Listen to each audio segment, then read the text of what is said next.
कृष्ण भावना भावित कर्म। अर्जुन उवाच संन्यासं कर्मणां कृष्ण पुनर्योगं च शंससि यश्येय एतयोरे ब्रूहि सुनिश्चितम्। अर्जुन ने कहा, हे कृष्ण, पहले आप मुझसे कर्म त्यागने के लिए कहते हैं और फिर भक्ति पूर्वक कर्म करने का आदेश देते हैं। क्या आप अब कृपा करके निश्चित रूप से मुझे बताएंगे कि इन दोनों में से कौन अधिक लाभप्रद है? श्री भगवान उवाच संन्यासः कर्मयोगश्च निःश्रेयस्करावुभौ तयोस्तु कर्म संन्यासात् कर्मयोगो विशिष्यते। श्री भगवान ने उत्तर दिया, मुक्ति के लिए तो कर्म का परित्याग तथा भक्ति में कर्म दोनों ही उत्तम हैं, किंतु इन दोनों में से कर्म के परित्याग से भक्ति युक्त कर्म श्रेष्ठ है।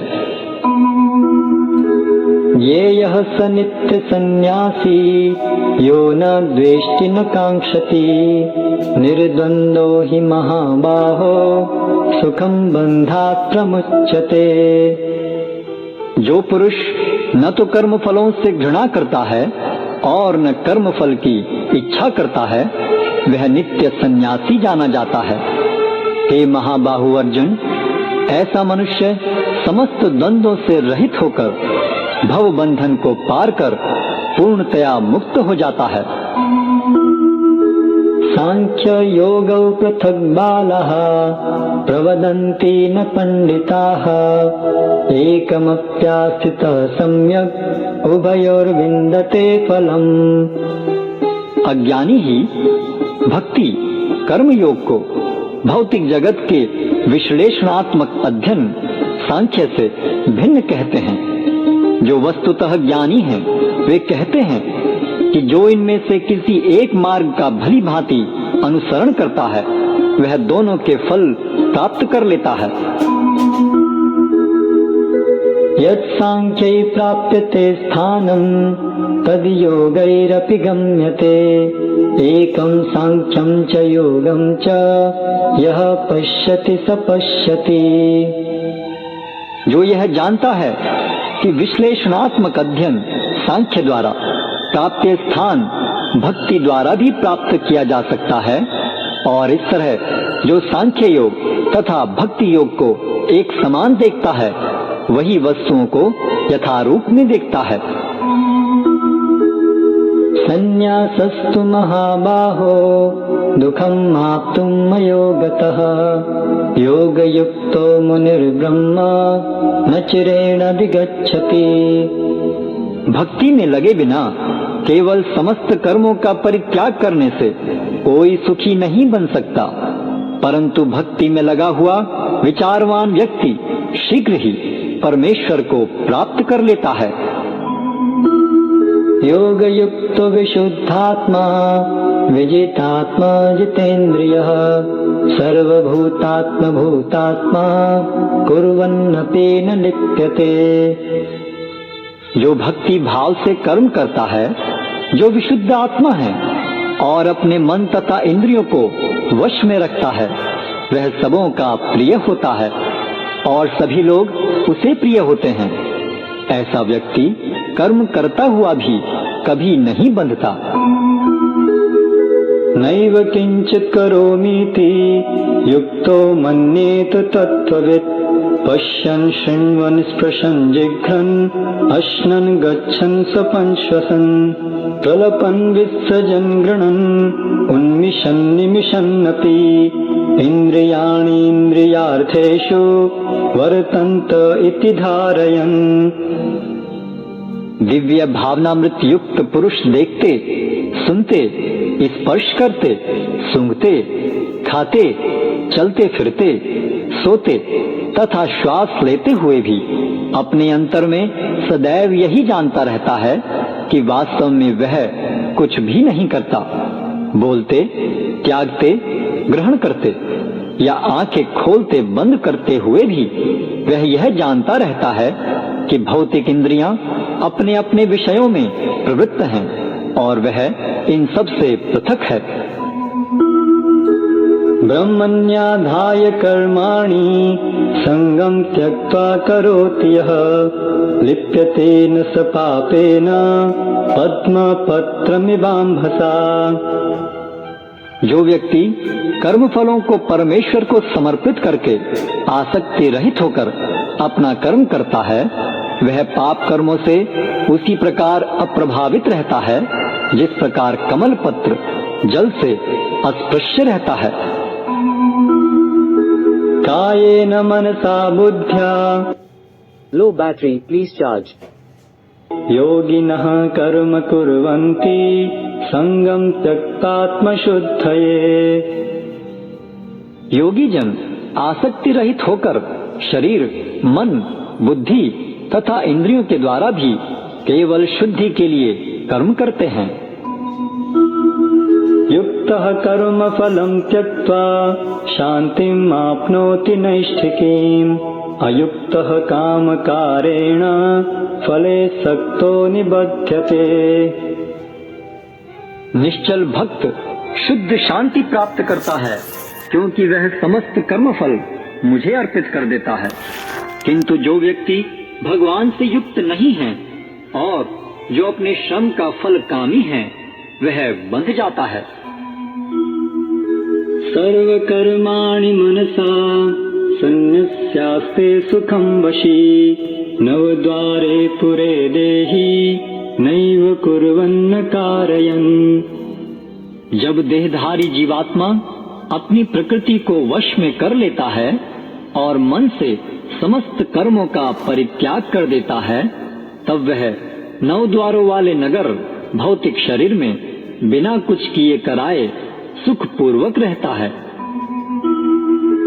न कर्तृत्वं न कर्माणि लोकस्य सजति प्रभु न कर्मफल संयोगं स्वभावस्तु प्रवर्तते।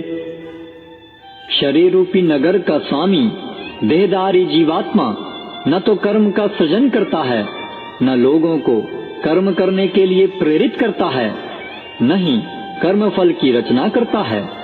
यह सब तो प्रकृति के गुणों द्वारा ही किया जाता है।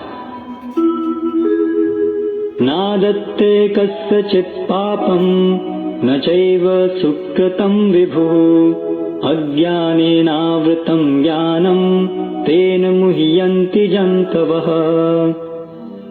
परमेश्वर न तो किसी के पापों को ग्रहण करता है न पुण्यों को, किंतु सारे देहधारी जीव उस अज्ञान के कारण मोहग्रस्त रहते हैं जो उनके वास्तविक ज्ञान को आच्छादित किए रहता है।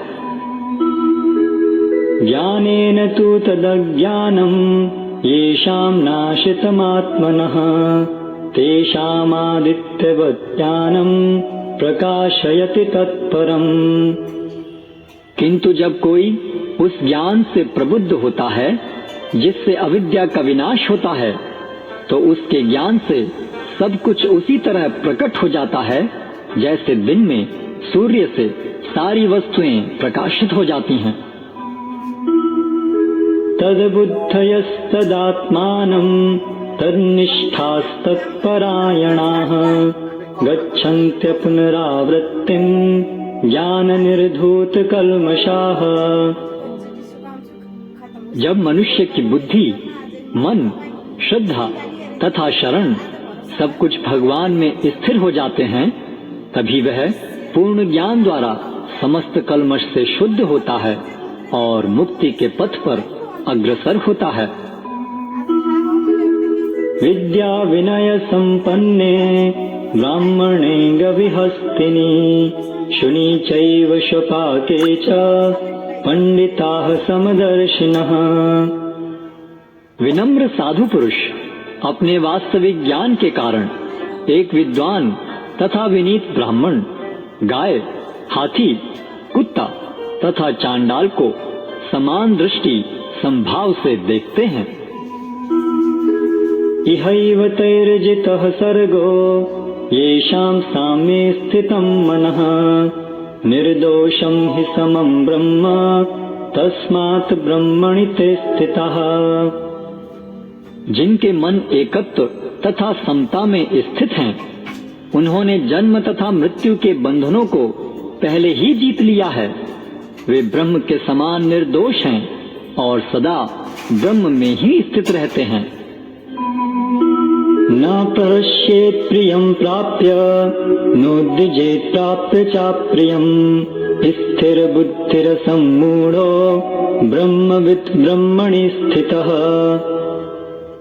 जो न तो प्रिय वस्तु को पाकर हर्षित होता है और न अप्रिय को पाकर विचलित होता है, जो स्थिर बुद्धि है, जो मोह रहित है और भगवद विद्या को जानने वाला है, वह पहले से ही ब्रह्म में स्थित रहता है। बाह्य स्पर्शेष्वसक्तात्मा विन्दत्यात्मनि यत् सुखम् स ब्रह्म योग युक्तात्मा सुखम अक्षयमश्नुते। ऐसा मुक्त पुरुष भौतिक इंद्रिय सुख की ओर आकृष्ट नहीं होता, अपितु सदैव समाधि में रहकर अपने अंतर में आनंद का अनुभव करता है। इस प्रकार स्वरूप सिद्ध व्यक्ति पर ब्रह्म में एकाग्रचित होने के कारण असीम सुख भोगता है। ये ही संस्पर्शजा भोगा दुःखयोनय एव ते आद्यन्तवन्त कौन्तेय न तेषु रमते बुधः। बुद्धिमान मनुष्य दुख के कारणों में भाग नहीं लेता, जो कि भौतिक इंद्रियों के संसर्ग से उत्पन्न होते हैं। हे कुंती पुत्र, ऐसे भोगों का आदि तथा अंत होता है, अतः चतुर व्यक्ति उनमें आनंद नहीं लेता। शक्नोति हैव यः सोढुम् प्राक् शरीर विमोक्षणात् काम क्रोधोद्भवं वेगं स युक्तः स सुखी नरः। यदि इस शरीर को त्यागने के पूर्व कोई मनुष्य इंद्रियों के वेगों को सहन करने तथा इच्छा एवं क्रोध के वेग को रोकने में समर्थ होता है, तो वह इस संसार में सुखी रह सकता है। यो अंतः सुखो अंतरारामा तथांतर ज्योतिरेव यः स योगी ब्रह्म निर्वाणम ब्रह्म भूतोऽधिगच्छति।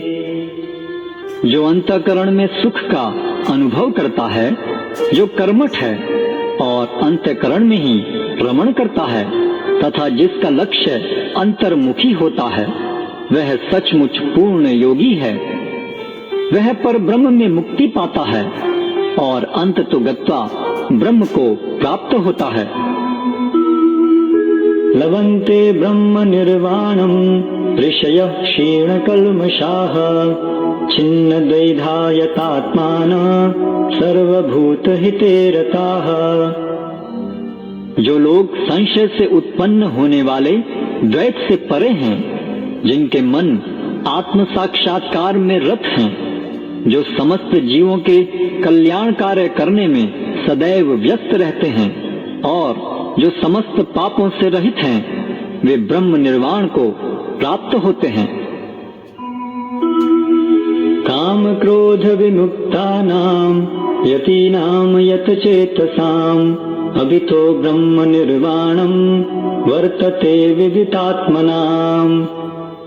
जो क्रोध तथा समस्त भौतिक इच्छाओं से रहित हैं, जो स्वरूप सिद्ध आत्म संयमी हैं और संसिद्धि के लिए निरंतर प्रयास करते हैं, उनकी मुक्ति निकट भविष्य में सुनिश्चित है। स्पर्शान् कृत्वा बहिर्बाह्यांश चक्षुश्चैवान्तरे भ्रुवः प्राणापानौ समौ कृत्वा नासाभ्यन्तरचारिणौ यतेन्द्रिय मनोबुद्धि मुनिर्मोक्षपरायणः विगतेच्छा भय क्रोधो यः सदा मुक्त एव सः। समस्त इंद्रिय विषयों को बाहर करके, दृष्टि को भवों के मध्य में केंद्रित करके, प्राण तथा अपान वायु को नथनों के भीतर रोककर और इस तरह मन, इंद्रियों तथा बुद्धि को वश में करके जो मोक्ष को लक्ष्य बनाता है, वह योगी इच्छा, भय तथा क्रोध से रहित हो जाता है। जो निरंतर इस अवस्था में रहता है, वह अवश्य ही मुक्त है। भोक्तारं यज्ञ तपसां सर्वलोक महेश्वरं सुहृदं सर्वभूतानां ज्ञात्वा मां शान्तिमृच्छति।